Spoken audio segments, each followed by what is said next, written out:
नमस्कार व्यूअर्स, मैं हूं अमीश देवगन और आप देख रहे हैं आर पार। आज आप सब कुछ छोड़कर आज का कार्यक्रम जरूर देखिएगा।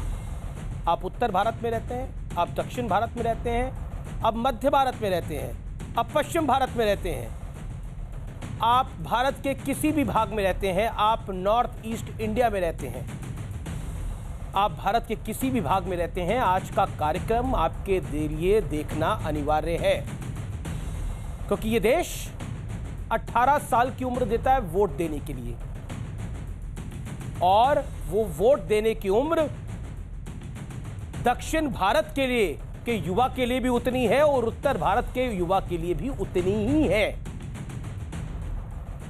यानी भारत के संविधान निर्माताओं को लगा, भारत की संसद को लगा, हालांकि राजीव गांधी ने 18 की उम्र की थी, ऐसा लगा कि परिपक्व हो जाते हैं पूरे देश का युवा 18 साल की उम्र में वोट डालने के लिए। लेकिन अब मैं आपको एक रियल स्टोरी बताता हूं जो हुआ है इस हफ्ते। अमेठी से 3 बार यानी 15 साल तक सांसद रहे श्रीमान राहुल गांधी ने केरल जाकर बयान दिया कि उत्तर भारत में उन्हें अलग किस्म की सियासत की आदत हो गई थी और केरल जाना उनके लिए काफी ताजगी भरा एहसास है, क्योंकि उन्हें लगता है कि वहां के लोग मुद्दों में रुचि लेते हैं और सिर्फ ऊपरी तौर पर नहीं, उसकी गहराई में भी जाते हैं।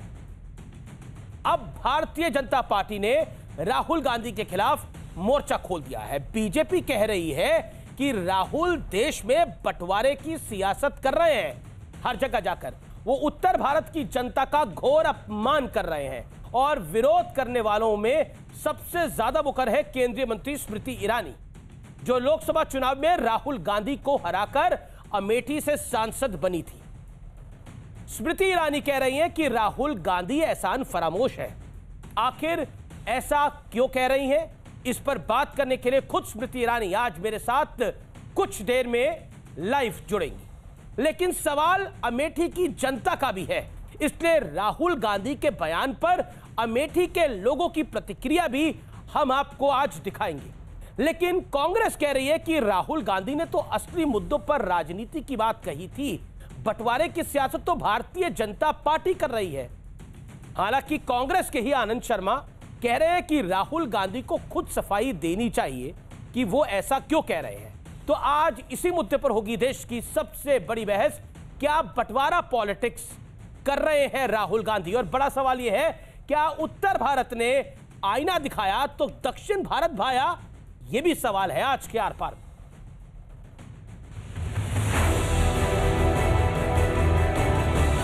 वो भरम का हफीम खाए हुए। First 15 years, I was a member of parliament in the north. So I had got used to a different type of politics. And for me, coming to Kerala was very refreshing. I found that people are interested in issues. And not just superficially, but going into detail in issues. 15 साल तक अमेठी की जिस जनता ने राहुल गांधी को सिर माथे पर बिठाया, उस जनता के बारे में राहुल गांधी के विचार सुन लीजिए। एहसान फरामोश है राहुल गांधी कि वो संसदीय क्षेत्र जिसमें गरीब से गरीब जनता ने उनको प्रेम दिया, उनको आशीर्वाद दिया, ये जानते हुए कि राहुल गांधी ने विकास का एक काम वहां नहीं किया। मैं भी चुनाव हारी थी अमेठी से साल 2014 में, मैंने तो कोई जहर नहीं उगला। अब तक कांग्रेस का आला कमान चुप्पी साध कर बैठा है।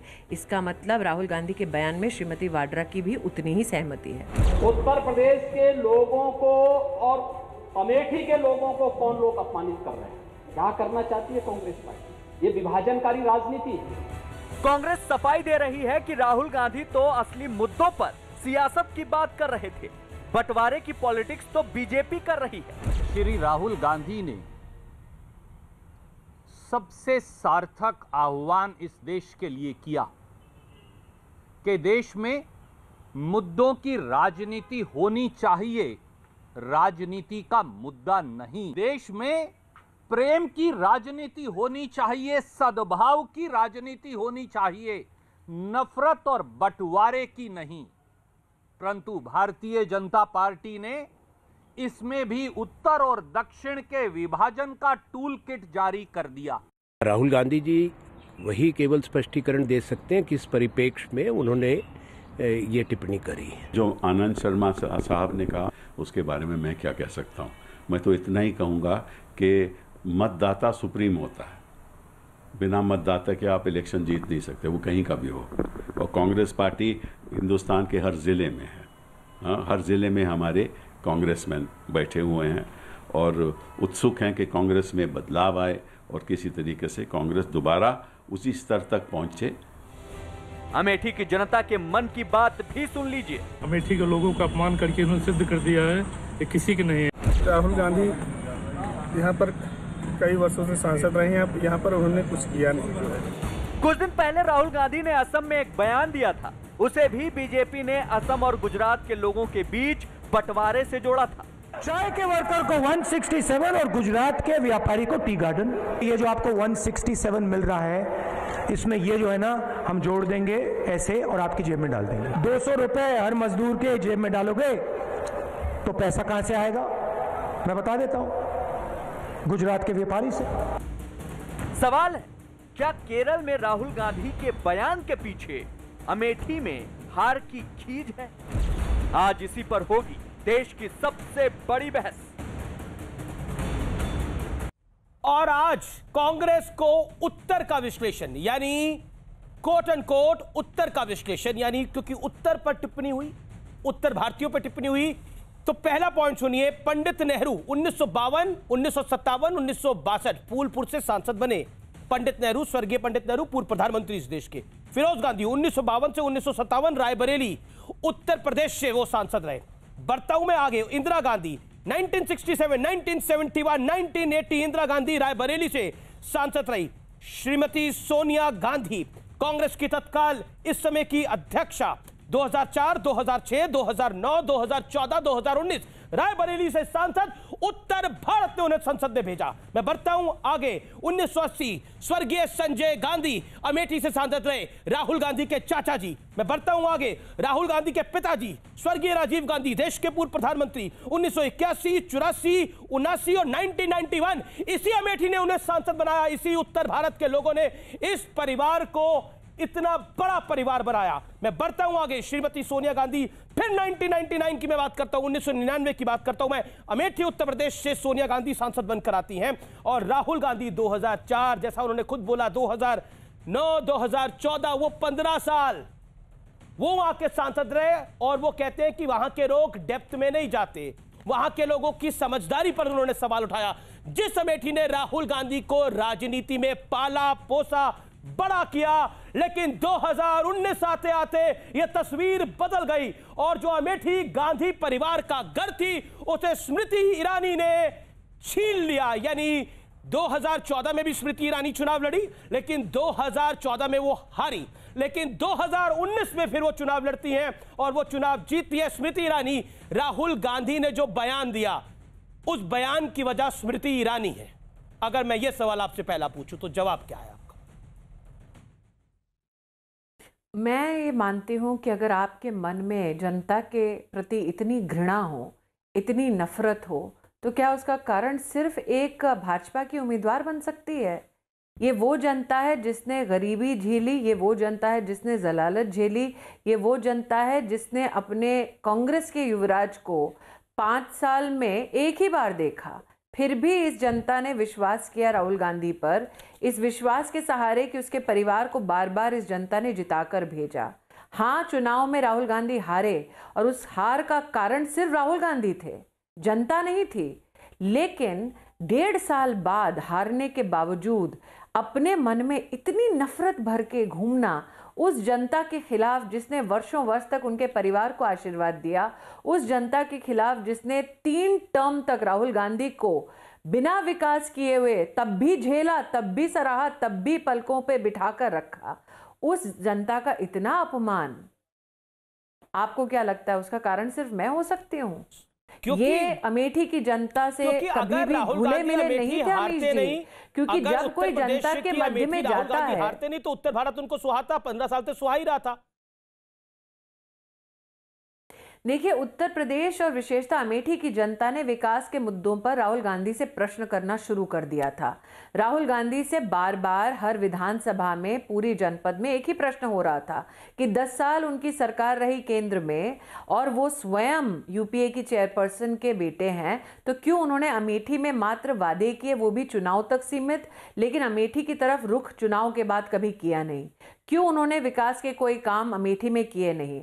अब राहुल गांधी बजाय इसके कि अपने राजनीतिक दल के माध्यम से अथवा अपने अपने प्रयासों के माध्यम से अमेठी की जनता को कोई विकास का कार्य कर देते अथवा जनता के मध्य में संवाद करते, इस प्रकार से किसी और क्षेत्र में जाकर जनता का अपमान कर रहे हैं। और ये भी कहना उचित होगा अमीश जी कि वायनाड उनकी पहली पसंद नहीं थी। जब हार उनको साफ दिख रही थी अमेठी में, तब वो भागे वायनाड। जी, लेकिन वायनाड जाकर भी जनता को भ्रमित करने का निरंतर उन्होंने काम किया। लेकिन जब से आज भी जब केरल में उन्होंने वक्तव्य दिया तो जनता से एक झूठा वादा करा। जी, लेकिन जब से ये कंट्रोवर्सी हुई है, तो चाहे अमेठी हो या वायनाड, राहुल गांधी का झूठ सतत चलता आ रहा है। लेकिन कांग्रेस कह रही है कि राहुल गांधी तो सियासत में असली मुद्दे उठाने के लिए जाने जाते हैं, वो सियासत के असली मुद्दों की बात कर रही है। भारतीय जनता पार्टी और बीजेपी और ये मोदी सरकार बंटवारे की राजनीति करती है। अमित शाह और नरेंद्र मोदी बंटवारे की पॉलिटिक्स करते हैं। पार्टी के बयान पर ही अमीश जी, अगर मैं कांग्रेस पार्टी के इस बयान पर ही टिप्पणी करूं या आप सबका ध्यान आकृष्ट करूं, तो क्या यह मुद्दे की बात है राहुल गांधी के लिए? क्या अमेठी की जनता खोखली है? क्या राहुल गांधी का मुद्दा यह है कि उत्तर भारत की जनता समझदार नहीं है? क्या कांग्रेस की लीडरशिप जिसने आपको यह बयान दिया, वो राहुल गांधी के इस कथन पर अपनी मोहर लगा रहे हैं? लेकिन स्मृति जी, वो उनका कहना है कि उन्होंने नॉर्थ और साउथ का डिवाइड नहीं क्रिएट किया। जेपी नड्डा ने ट्वीट किया, स्मृति ईरानी ने ट्वीट किया, नॉर्थ और साउथ का डिवाइड तो ये लोग क्रिएट कर रहे हैं। वो तो पूरे भारत को एक देखना चाहते हैं। नॉर्थ और साउथ का डिवाइड तो तब क्रिएट हो गया था, नॉर्थ और साउथ का डिवाइड तो तब क्रिएट हो गया था जब राहुल गांधी ने स्वयं कहा कि वो नॉर्थ इंडिया से छूट कर जब निकले हैं बाहर 15 साल सांसद रहने के बाद, तो अपने आप को कितना महसूस कर रहे हैं फ्रेश, कितना रिलीव्ड हैं। ये डिवाइड उन्होंने प्रस्तुत किया। भारतीय जनता पार्टी ने ऐसी टिप्पणी नहीं की। और सिर्फ दक्षिण और उत्तर भारत के बीच में फूट डालने की बात तक सीमित क्यों रहे? ये तो वो व्यक्ति है जिसने असम में जाकर गुजरातियों और गुजराती व्यापारियों के बारे में अनाप शनाप बातें कही हैं। लेकिन तो ये पहली बार फूट डालने का राहुल गांधी का प्रयास नहीं है। लेकिन आपको नहीं लगता, आदी हो चुके हैं इस प्रकार की राजनीति करने के। लेकिन स्मृति जी, आपको नहीं लगता आप थोड़ी पॉलिटिकली हार्श हो गई जब आपने इनको एहसान फरामोश कहा? पॉलिटिकली हार्श बिल्कुल नहीं हुई अमीश जी। बार बार चुनाव में जब वोट मांगने जाते थे, जनता से कहते थे कि वो उनका परिवार है, परिवार को कोई इस प्रकार से अपमानित करता है। हाँ, एहसान फरामोश कहा मैंने।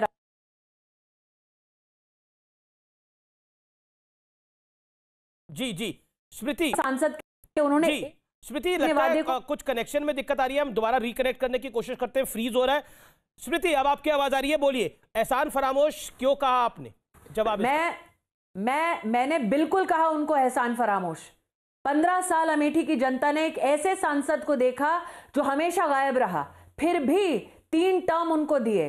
15 साल अमेठी की जनता ने एक ऐसे सांसद को देखा जो सत्ता में रहकर भी जानबूझकर अमेठी की जनता का विकास नहीं कर रहा था। 15 साल कांग्रेस पार्टी के इस युवराज को अमेठी की जनता ने झेला, पलकों पर बिठाकर रखा, सराहा, इस उम्मीद में कि कभी तो उनके अंदर का इंसान जागेगा और गरीब को, मजलूम को वो सहारा देंगे, लेकिन नहीं दिया। तो हाँ, एहसान किया अमेठी की जनता ने ऐसे कांग्रेस के नेता पर, और ये एहसान चुकाने की बजाय वो अपमानित करते हैं अमेठी की जनता को। तो हाँ, मेरी आंखों में वो एहसान फरामोश हैं। क्या आपको लगता है कि जिस तरह से राहुल गांधी ने ये बड़ी टिप्पणी करी है और उस टिप्पणी के बाद लगातार रिएक्शंस आ रहे हैं, लेकिन कांग्रेस के अपने नेता आनंद शर्मा ने कहा है कि राहुल गांधी अगर ऐसा कुछ कह रहे होंगे तो वो अपने अनुभव के आधार पर कह रहे होंगे, लेकिन साथ में वो एक लाइन ये भी जोड़ देते हैं कि इस बात का जवाब, इस मुद्दे का जवाब राहुल गांधी से बेहतर कौन दे सकता है? मुझे लगता है कांग्रेस की अंदरूनी कला इसमें साफ झलकती है। अब यह कांग्रेस पार्टी और उनके नेता स्वयं जाने कि राहुल गांधी कब क्या स्पष्टीकरण देंगे। मेरा अगर आप माने तो मुझे ऐसा लगता है राहुल गांधी के मन में जो नफरत थी वो ज़बान पे आ गई।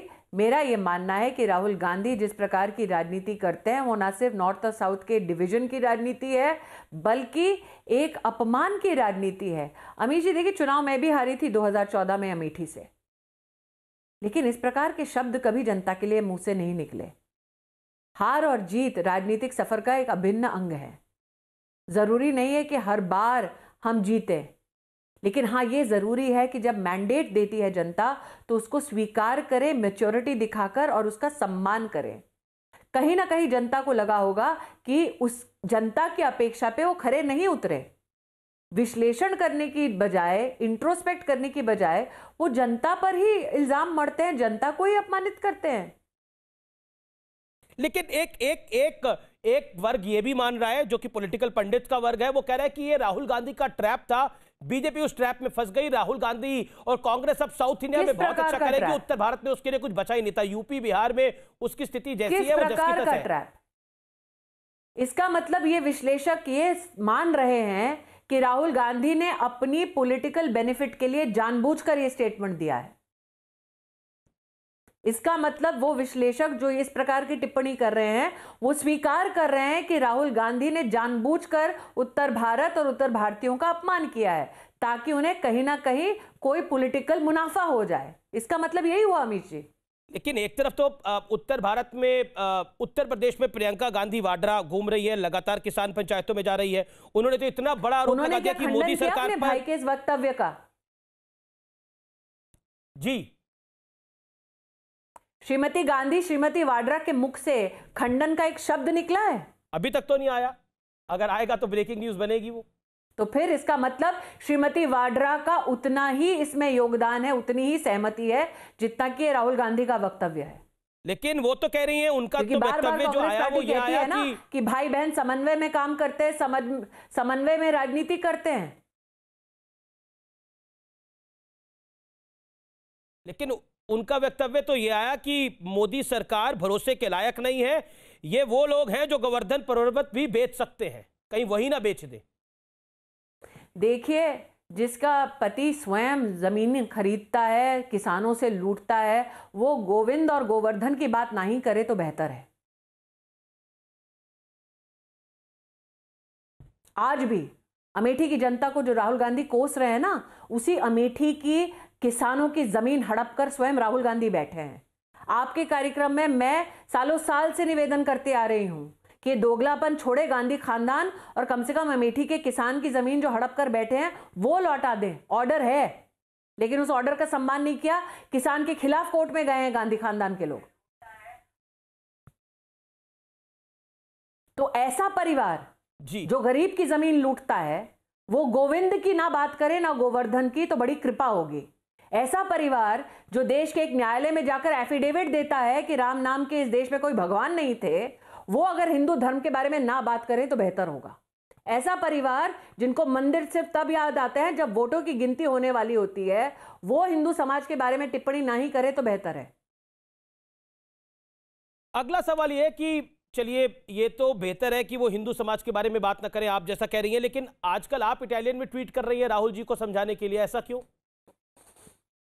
जी, क्योंकि अगर वो हिंदी, अंग्रेजी, बंगला, गुजराती, पंजाबी, मराठी में ना समझें तो कम से कम उस भाषा में तो समझें जिस भाषा में वो पले बड़े हैं।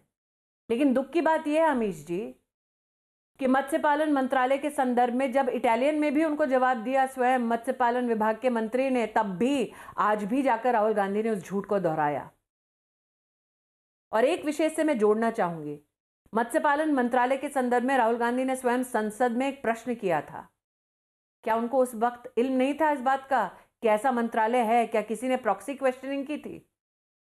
अथवा ये जानते हुए कि इस प्रकार का मंत्रालय है, राहुल गांधी ने केरल की जनता को अपमानित करते हुए उनको झूठा वादा किया? रस्सी जल गई, बल नहीं गया। स्मृति जी, इस पे कांग्रेस का वर्जन ये है कि राहुल गांधी एक अलग मंत्रालय की बात कर रहे हैं। ये तो एक विभाग है मंत्रालय के अंदर, वो अलग मंत्रालय की बात कर रहे हैं। बीजेपी समझ नहीं पा रही राहुल गांधी का पनीर के लिए मंत्रालय बनना चाहिए। मैं वही कह रही हूं, कल राहुल गांधी कहेंगे पनीर के लिए मंत्रालय अलग बनाओ, पराठे के लिए अलग बनाओ, चावल के लिए अलग बनाओ। अब एक अमीश जी, राजनीति वो होती है जब तीर निशाने पे जाकर लगे। कांग्रेस में आज हालत ये है कि राहुल गांधी जहां तीर लगा दें उसी को निशाना वो बना देते हैं। लेकिन आज तो उन्होंने निशाना लगाया है, जो मोटेरा के स्टेडियम का नाम नरेंद्र मोदी स्टेडियम हुआ है, उन्होंने बोला ये तो पॉलिसी वही है जिसमें पूंजीपतियों को फायदा। मुझे लगता है कि राहुल गांधी उठते जागते और उनकी पार्टी उठते जागते नरेंद्र मोदी का जितना जाप करती है, उससे नरेंद्र मोदी की राजनीतिक सामाजिक जीवन में और वृद्धि होती है। वो बार बार मोदी जी का जाप करते रहें। मेरा ये मानना है जिस प्रकार की राजनीति राहुल गांधी करते हैं, उस प्रकार की राजनीति में शायद राहुल गांधी स्वयं ये संकेत दे रहे हैं कि जब तक राहुल गांधी स्वयं देश को कांग्रेस से मुक्त ना कर दें तब तक वो चैन से बैठेंगे नहीं। स्मृति जी, आप बीजेपी की गुजरात में नरेंद्र मोदी के ऊपर टिप्पणी करके क्या हश्र हुआ कांग्रेस का, अपने स्थानीय निकाय के चुनाव के परिणाम में कल देख लिया है। लेकिन क्या आपको लगता है स्मृति जी, जैसे आप बीजेपी के वरिष्ठ नेता हैं, केंद्र में मंत्री है, क्या बीजेपी राहुल गांधी के इस बयान को लेके उत्तर प्रदेश की सड़कों पे उतरेगी? क्योंकि एक साल बाद चुनाव भी है। आज आपके चैनल के माध्यम से, सभी मीडिया आउटलेट्स के माध्यम से यह बयान घर घर पहुंच गया है, ना सिर्फ उत्तर भारत में बल्कि देश भर में। मुझे लगता है अमीश जी, विषय इससे ज्यादा बड़ा है जी। एक नेता, उसका काम है कि वो एक ध्वज, एक संविधान के नीचे अपने देश को जोड़कर रखने की बात करे। लेकिन राहुल गांधी वो एक ऐसे नेता हैं जो देश की राजधानी में भारत के टुकड़े होने के नारे का समर्थन करते हैं, जो असम में जाकर गुजरात और गुजरातियों को अपमानित करते हैं, उनको कलंकित करने का काम करते हैं, दक्षिण में जाते हैं तो उत्तर भारत के खिलाफ आग उगलते हैं। तो ये व्यक्ति जो पॉलिटिकल विष लेकर अपने दिल में घूमता है, जी, वो क्या वाकई में देश की जनता का उत्थान कर पाएगा? ये व्यक्ति जो एक मत्स्य पालन मंत्रालय के बारे में तक झूठ बोल देता है, जानकारी के अभाव में नहीं लेकिन जानबूझकर असत्य की धरा पर खड़े होकर एक असत्य की नई इमारत बनाने की चेष्टा करता है, क्या वाकई में ये व्यक्ति देश के किसी भी कोने में जाए, ये व्यक्ति क्या सकारात्मक काम कर सकता है? जी स्मृति जी, प्रश्न ये उठता है कि वो व्यक्ति जो कहता था कि politics is a state of mind, imagine his state of mind that if he is defeated he has nothing but hatred for you. जी स्मृति जी, बहुत बहुत शुक्रिया बेबाक बात करने के लिए न्यूज 18 से और न्यूज 18 के दर्शकों से। Thank you so much, pleasure having you as always, thank you so much. और अब मैं चर्चा का रुख करता हूं। मेरे साथ भारतीय जनता पार्टी के वरिष्ठ प्रवक्ता और सुप्रीम कोर्ट के वरिष्ठ वकील गौरव भाटिया जी हैं। मेरे साथ कांग्रेस की पार्टी की नेता प्रवक्ता सुप्रिया श्रीनेत है, जो खुद उत्तर प्रदेश से आती है। सुप्रिया जी, आपका भी अभिनंदन है, आपने अभी केंद्रीय मंत्री स्मृति ईरानी जी को सुना। मैं आपसे जानना चाहता हूं, राहुल गांधी ने जो बयान दिया उसके साथ कांग्रेस के वरिष्ठ नेता कपिल सिब्बल और आनंद शर्मा भी नहीं खड़े हो रहे हैं। क्या आपको लगता है वाकई राहुल गांधी से मिस्टेक हो गई है, गलती हो गई है? मैं इसका जवाब दूं उससे पहले, क्योंकि स्मृति ईरानी जी ने करीब 20 मिनट मुझे इंतजार कराया, आप उनका शो कर रहे थे और केंद्रीय मंत्री हैं, बिल्कुल उनका इंटरव्यू करना चाहिए। 2-4 बात जरूर पूछना चाहती हूँ। स्मृति जी ने जमीर जागने की बात करी। स्मृति जी, आपका जमीर कब जागेगा, ये मैं जरूर पूछना चाहती हूँ, क्योंकि आपका जमीर तो सत्ता के लोभ और सुख में ऐसा सोकर दम तोड़ चुका है कि आप दौड़ दौड़ कर पेट्रोल और गैस पे बात करती थी, ऐसी चुप्पी आपने साध ली। आप तो महिला बाल विकास मंत्रालय की मंत्री हैं, हाथरस हो जाता है, बिटिया के ऊपर चरित्र हनन होता है, आप ही के प्रवक्ता और मुख्यमंत्री रेप के कहते हैं रेप नहीं हुआ, आप अपनी चुप्पी नहीं तोड़ती। शाहजहांपुर हो जाता है, उन्नाव हो जाता है, सेंगर जेल चला जाता है, आपके मुंह की चुप्पी नहीं टूटती। तो स्मृति ईरानी जी, आपका जमीर कहां मर गया? स्मृति ईरानी जी भ्रष्टाचार की बात कर रही हैं। वर्तिका सिंह ने बड़े गंभीर ब्राइबरी के आरोप, घूस के आरोप लगाए हैं आप पर, नेशनल कमीशन ऑफ विमेन में उनको मेंबर बनाने के लिए। उस पर आपने अपनी चुप्पी क्यों नहीं तोड़ी स्मृति जी? ये मेरा दूसरा सवाल है। पॉलिटिकल मैच्योरिटी की वो बात करती है ना, तो पॉलिटिकल मैच्योरिटी में उनको गुजरात के स्थानीय निकाय चुनाव याद आ जाते हैं, लेकिन वो ये भूल जाती है कि पंजाब के स्थानीय निकाय चुनावों में, हरियाणा के स्थानीय निकाय चुनावों में, राजस्थान के स्थानीय निकाय चुनावों में भाजपा का सुपड़ा साफ हो गया, उस पर वो सांप सूंघ लेती हैं। तो स्मृति ईरानी जी की सेलेक्टिव मेमोरी पर मुझे तरस आता है। शायद सत्ता का लोभ, सत्ता का सुख ऐसा होता है। ठीक है, अब आप मेरे सवाल का भी, सुप्रिया जी मेरा निवेदन है, आप मेरे सवाल का भी जवाब दीजिए। क्या राहुल गांधी ने पॉलिटिकल मैच्योरिटी दिखाई, जिसको लेकर आनंद शर्मा और कपिल सिब्बल भी पल्ला झाड़ रहे हैं? राहुल जी ने क्या कहा? राहुल गांधी जी ने जो कहा उसमें उन्होंने एक बात कही जो शायद स्मृति ईरानी जी की समझ से ही परे है। आप समझाइए। अभी उनको दिक्कत है राजनीति की, मैंने सुना ना, राजनीति की ऐसी संस्कृति से जिसकी प्रतीक स्मृति ईरानी और बाकी उनके लोग हैं पार्टी के। राजनीति की एक संस्कृति जो शायद दक्षिण भारत को भारत का हिस्सा ही नहीं मान रहा है। क्यों? क्योंकि केरला में उनकी 1 सीट है, आंध्र प्रदेश में 4 है, तमिलनाडु में 0 है और तेलंगाना में 5 है। तो क्या आप दक्षिण भारत को हिस्सा ही नहीं मानेंगे? आप दौड़ दौड़ कर सुप्रिया जी, राहुल गांधी जी ने कहा कि मुद्दों की बात होती है साउथ इंडिया के अंदर और सतही बात नहीं होती। इसका मतलब क्या था? यानी जिस प्रदेश से आपने चुनाव लड़ा वहां लोग मुद्दों की बात नहीं करते, वहां लोग मुद्दों पे वोट नहीं करते। पंडित नेहरू को मुद्दों पे वोट नहीं मिला, श्रीमान स्वर्गीय राजीव गांधी जी को मुद्दों पे वोट नहीं हुआ, मैडम गांधी को, सोनिया गांधी जी को मुद्दों पे वोट नहीं मिला था। बताइए, राहुल गांधी को 3 बारी मुद्दों पे वोट नहीं मिला था, वो सतही लोग थे। एक बार अमेठी हारने की खीज है ये? क्या आप ये तो मानेंगे? नहीं, ये अमेठी हारने की खीज नहीं है, ये वास्तविक मुद्दों पर राजनीति करने की अड़ी है। और मुझे लगता है कि हर इसमें मुद्दा क्या था? मुद्दा समझाइए ना, इसमें वास्तविक मुद्दा क्या था? कि उत्तर भारत के लोग ज्यादा समझदार नहीं है, इसमें वास्तविक मुद्दा है क्या? समझाइए आप प्लीज। आपको मैं 30 सेकंड और देता हूं, गौरव भाटिया इंतजार कर लेंगे। और 30 तोड़ मरोड़ के मैं 30 क्या, मैं 20 सेकंड में बोल जी। आप अगर तोड़ मरोड़ के उनके वक्तव्य को प्रेजेंट करेंगे तो मैं उसमें अपनी हामी नहीं भरूंगी।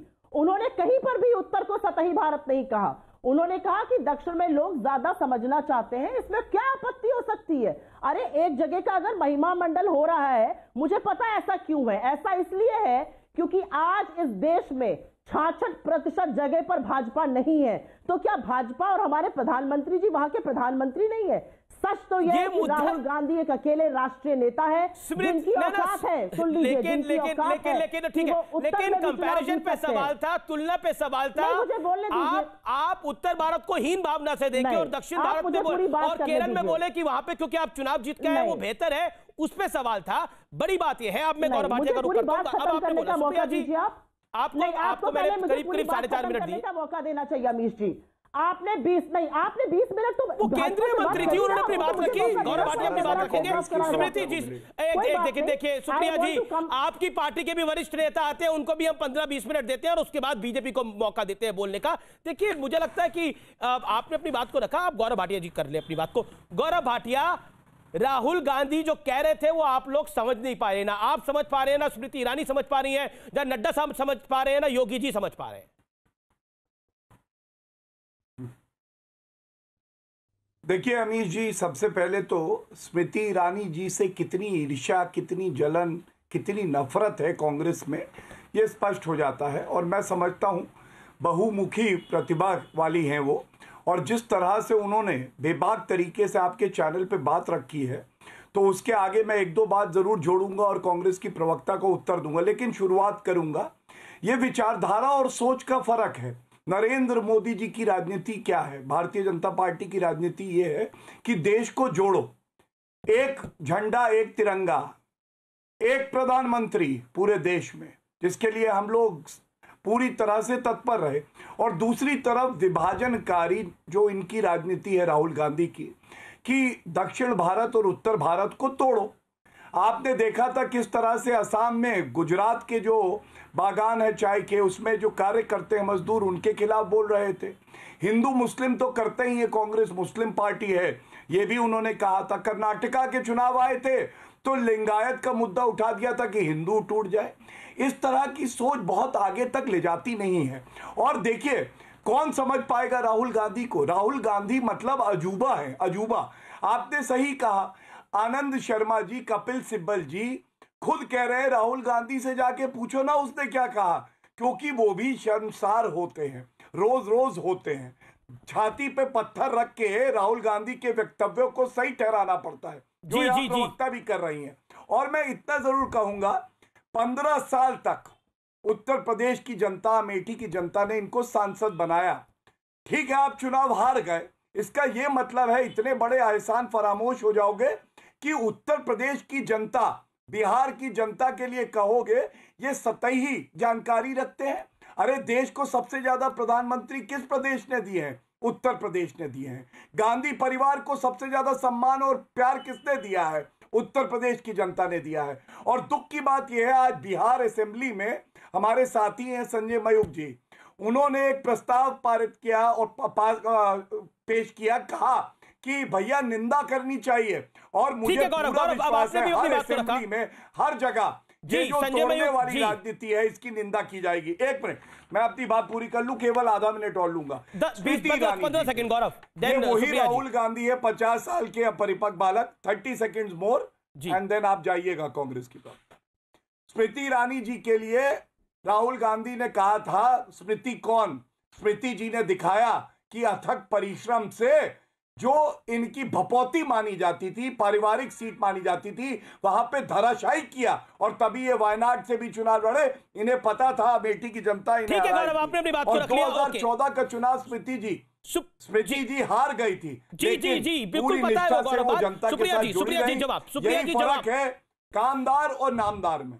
ओके, सुप्रिया जी, कपिल सिब्बल ने कुछ देर पहले बयान दिया है कि देखिए हर वोटर का सम्मान होना चाहिए। आनंद शर्मा ने कहा है जो राहुल गांधी है वही जवाब दे। उन्होंने क्या कहा है, क्या कहना चाहती हैं? क्या आपको लगता नहीं है कि आपकी जो बड़े लीडर्स हैं, पूर्व मंत्री हैं, जो कांग्रेस के थिंक टैंक माने जाते हैं, चाहे वो आजाद साहब हो, चाहे वो कपिल सिब्बल साहब हो, चाहे वो आनंद जी हो, ये लोग इस समय एक बैठक भी कर रहे हैं जिस तरह की खबरें आ रही हैं, क्या आपको लगता नहीं है it is a big embarrassment for the Congress party what Rahul Gandhi said?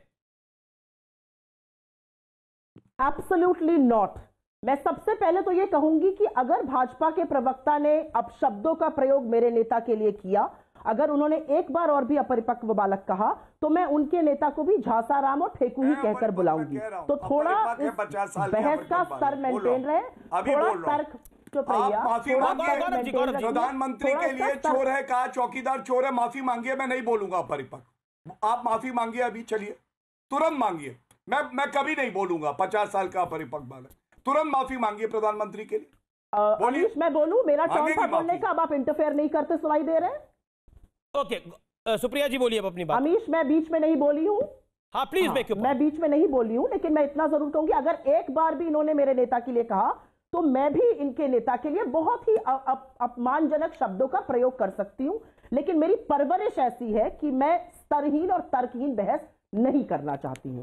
Smriti Irani ji को ये बता रहे हैं शेरनी, बहुत बहुमुखी प्रतिभा की है। वही थी ना जो कहती थी मैं तो ये वो फास्ट एंड टू डेथ कर लूंगी जब तक मोदी जी हटाए नहीं गए। अब उन्होंने जो है कह दिया है कि भाई मोदी जी सबसे बड़े आदमी। खैर, उनकी प्रतिभा की बातें छोड़िए, मैं एक बहस इस मुद्दे पर एक बहस लाना चाहती हूं। आज मोटेरा में सरदार वल्लभ भाई पटेल के नाम को हटाकर मोदी जी का नाम लगा दिया जाता है।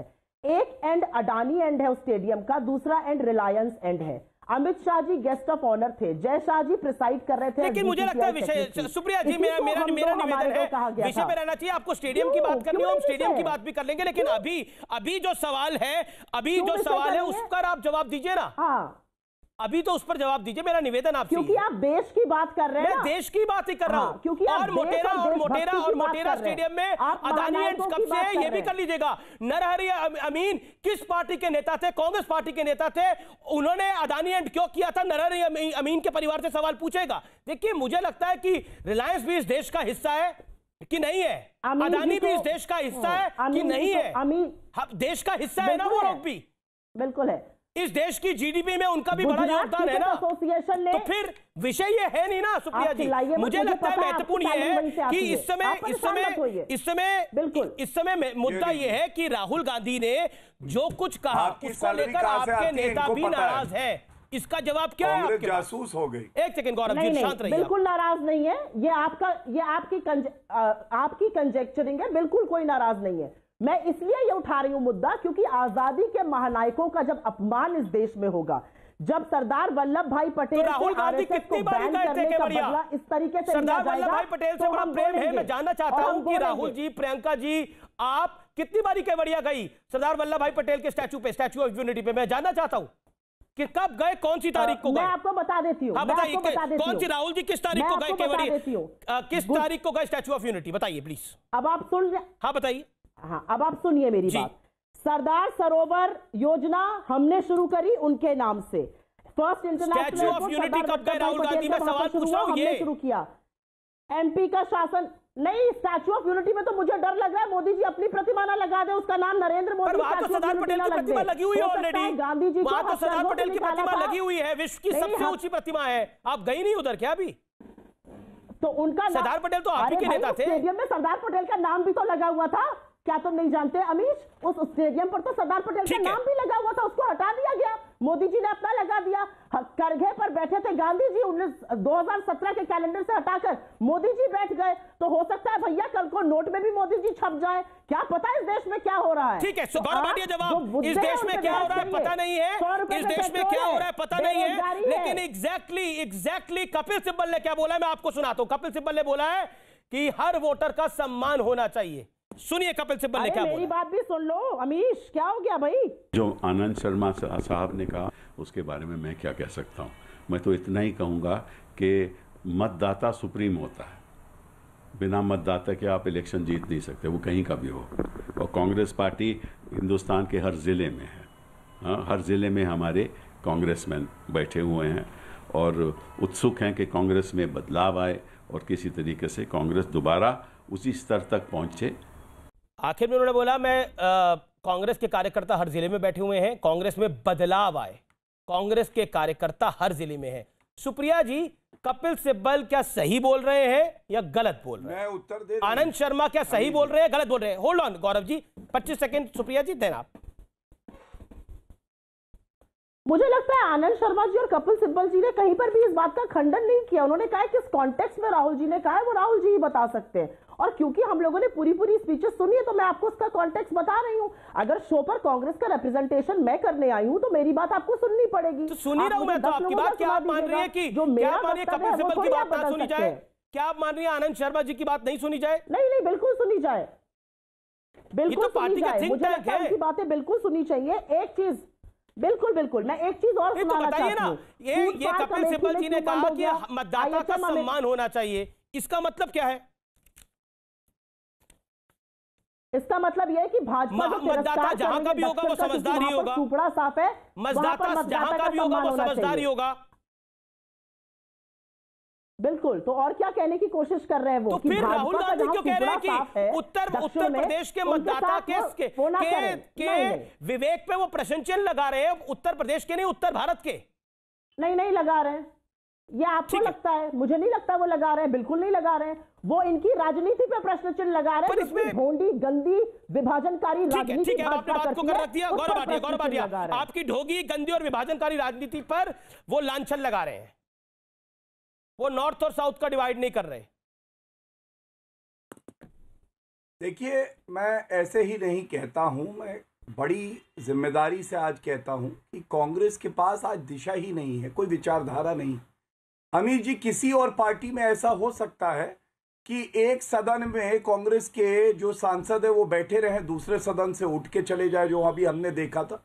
क्या किसी और पार्टी में ऐसा हो सकता है कि प्रियंका वाड्रा गांधी उत्तर प्रदेश में राजनीति चमकाने का प्रयास करें और राहुल गांधी जाके कह दे कि जो उत्तर भारतीय लोग हैं वो परिपक्व ही नहीं है, वो सताही राजनीति करते हैं?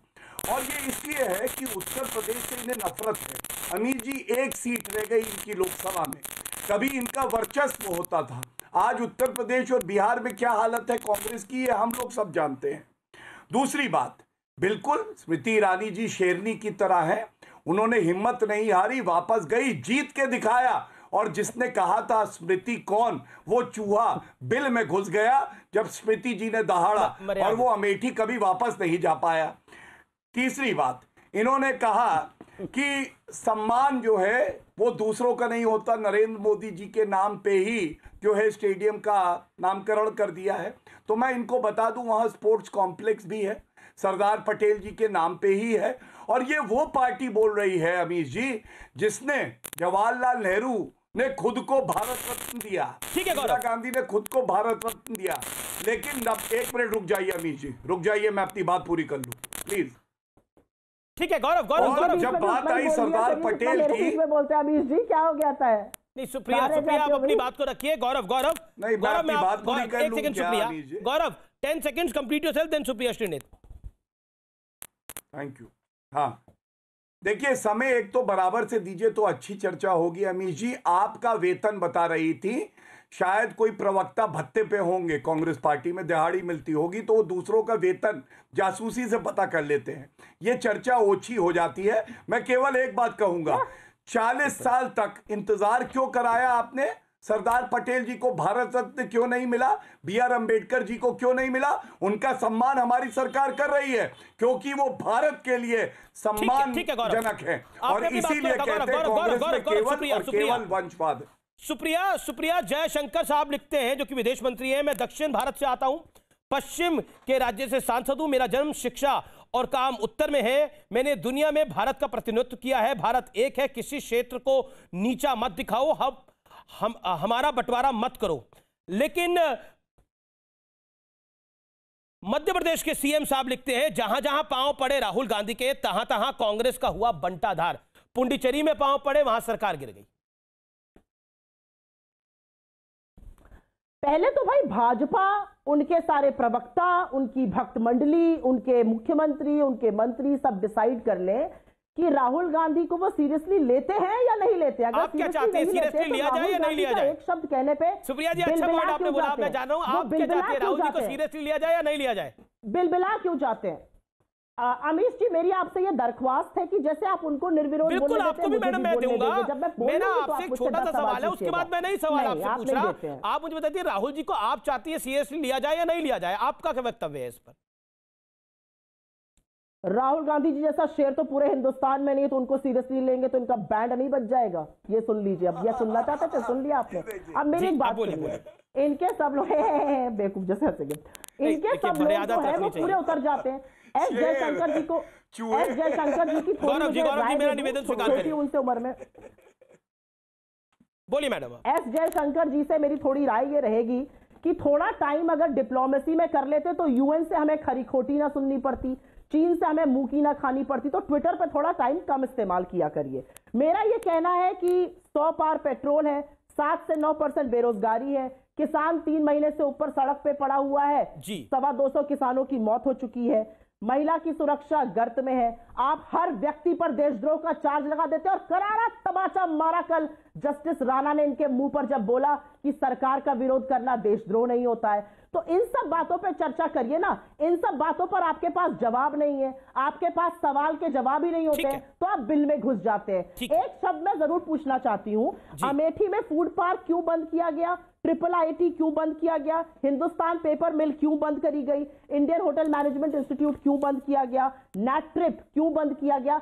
इसका जवाब वहां की माननीय सांसद स्मृति ईरानी जी जरूर दे दे। ट्विटर पे बहुत वक्त इस्तेमाल करती हैं, बड़ी भाषाओं की में रुचि रखती है। मैंने अभी 4 दिन पहले उनसे 12 हिंदुस्तानी भाषाओं में पूछा था कि महिला सुरक्षा पर आप अपना मुंह कब खोलिएगा? उसका जवाब नहीं आया है। मुंह में दही जमा के बैठी हुई है स्मृति जी। ठीक है, आप सुप्रिया आपने अपनी बात को रख लिया। सुप्रिया जी आपको भी वक्त मिल गया, लेकिन इन्होंने बोला राहुल गांधी तो एक शेर है, अगर उनको आप सीरियसली लेंगे तो आपका बैंड बच जाएगा। गौरव भाटिया, ये सुप्रिया जी ने अभी वक्तव्य दिया और इसके बीच में भी वो बहुत कुछ बोला, लेकिन इस दोनों बातों का जवाब दीजिए क्विकली गौरव जी।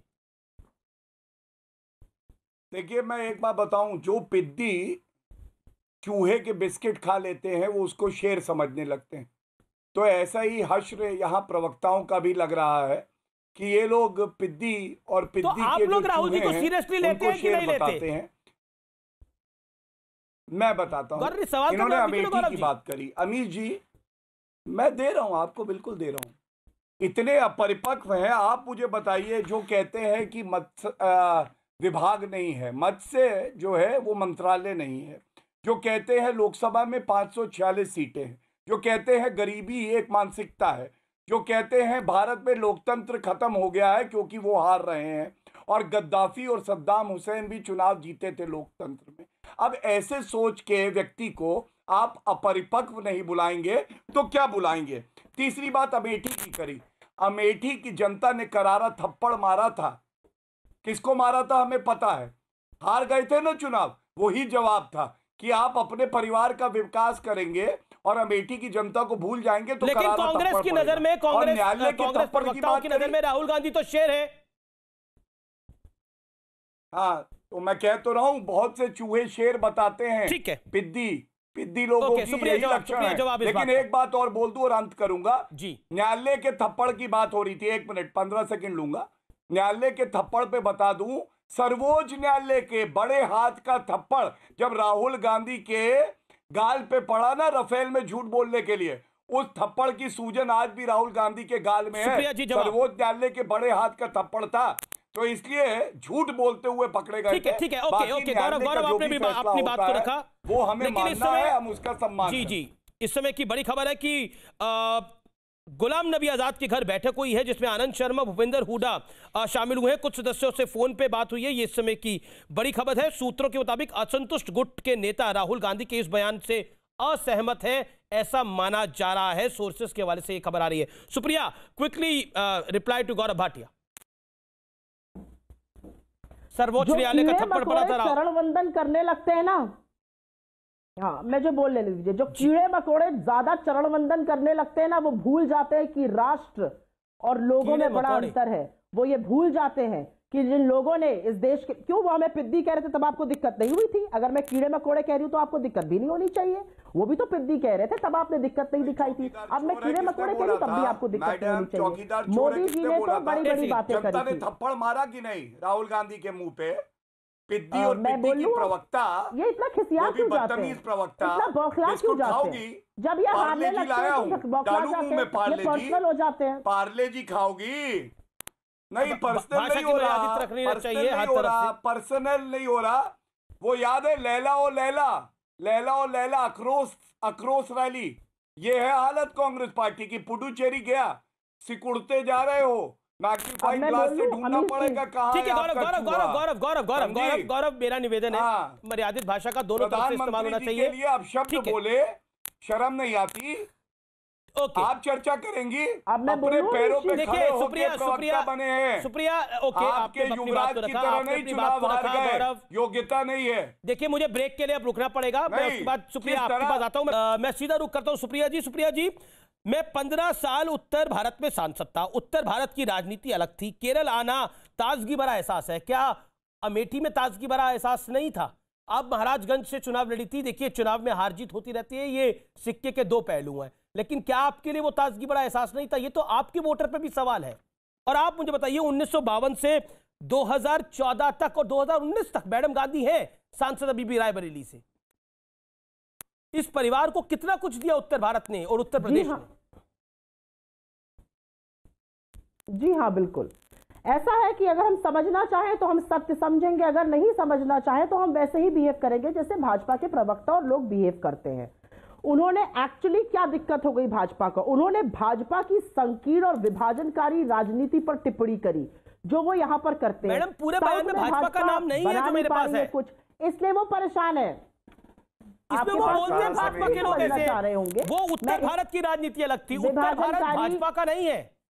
नहीं, संकीर्ण और विभाजनकारी नीतियां जो मोदी जी की हैं, जो उनके प्रवक्ताओं की, और जिस बदतमीजी से इन्होंने अभी बोला है, ये इनकी परवरिश, इनका बैकग्राउंड, इनकी अपब्रिंगिंग दिखाता है। जिस तरह से ये मुझसे बात कर रहे थे ब्रेक से पहले, मेरी परवरिश ये है कि मैं दंगल में गिरकर इतनी गंदी ना हो जाऊं जितना सामने वाला हो। तो मैं कोई भी अभद्र भाषा का प्रयोग इस आदमी के लिए नहीं करूंगी। गौरव भाटिया, सुप्रिया जी आपने अपनी बात को रखा। गौरव भाटिया, आपकी बात है। दो कौड़ी का ये कोई डिबेट नहीं है, दो कौड़ी की प्रवक्ता है ये, और इनका मर्यादा दोनों तरफ से रखी जाए। शेर से नहीं, चूहे से बदतर है वो। तमीज सिखाइए इनको, वरना अभी ठीक करूंगा मैं। लताड़ मार के, लात मार के भगाए गए थे सपा से और भाजपा में आके दिल में घुस गए, उसका क्या है गौरव भाटिया? छोड़िए लात मार के, बदतमीज और बेहुदे आदमी हो तुम। पिद्दी की प्रवक्ता, बदतमीज टीवी पे आते हो, बदतमीज प्रवक्ता, दो कौड़ी की हैसियत तुम्हारी नहीं, जमानत तुम्हारी जब्त होती है, आता जाता कुछ है नहीं, नखरे इतने तुम्हारे, काम धाम तुम्हें आता नहीं है। ओके, सुप्रिया कुछ कह रही है। पत्रकार बन के दलाली कर रही थी। चरण वंदन करता है, बदतमीजी करता है, बहुत ही गिरा हुआ आदमी है, तमीज से बात करेगी, इसको बंद करेगी, बदतमीज कहेगा। राहुल किस गांधी तरह से बात करता है, इसकी परवरिश और इसका बैकग्राउंड दिखाता है। दलाल है ये दलाल आदमी है। नहीं, देखिए मुझे लगता है कि दोनों की मेरा निवेदन है कि इस तरह की भाषा का इस्तेमाल ना हो, लेकिन मतदाता सुप्रीम होता है। कल तक ईवीएम पे सवाल उठता था, अब मतदाता पर भी सवाल उठ गया है, लेकिन मुझे लगता है सुधारना अपने आप को चाहिए। मतदाता को उसे पता है क्या करना है। कपिल सिब्बल और आनंद शर्मा ने बिल्कुल जायज बात कही कि मतदाता सुप्रीम होता है, यानी आपको सब पता है। और आज का निष्कर्ष यह है कि जय हिंदुस्तान का मतदाता, उसे पता है उसे क्या करना है। नमस्कार, जय हिंद।